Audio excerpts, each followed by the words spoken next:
రాష్ట్రంలో మొత్తం 1,17,000 కోట్ల రూపాయల పెట్టుబడులకు రాష్ట్ర మంత్రివర్గం ఆమోదం తెలిపింది.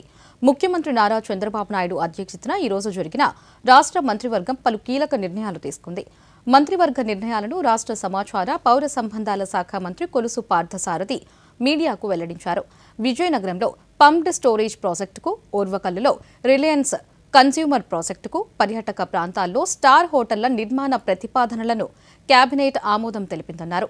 శ్రీశైలం ఆలయాన్ని పెద్ద ఎత్తున అభివృద్ధి చేయాలని నిర్ణయించినట్లు పేర్కొన్నారు.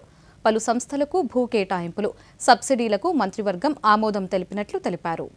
పాలసీల ఆధారంగా వచ్చిన పెట్టుబడుల్ని దాంట్లో 3,000 మందికి ఉద్యోగ అవకాశాలు, అమరావతిలో దస్పల్లా అమరావతి హోటల్స్ 200 కోట్ల పెట్టుబడి, 400 మందికి ఉద్యోగాలు, 180 రూములతో 4 స్టార్ హోటల్ని స్థాపించడానికి ముందుకు వచ్చిన ఏదైతే ప్రతిపాదన ఉందో ఆ ప్రతిపాదన ఆమోదించడం జరిగింది. అరకు వ్యాలీలో 55 కోట్ల పెట్టుబడితో 98 మందికి ఉద్యోగాలు లభించే ఒక రిసార్ట్స్ని డెవలప్ చేయాలని చెప్పేసి వచ్చిన ప్రపోజల్ని ఆమోదించడం జరిగిందని చెప్పేసి మనం చేస్తాం.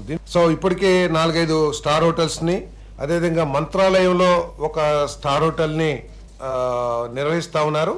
మొన్ననే మంత్రాలయంలో ఇంకొక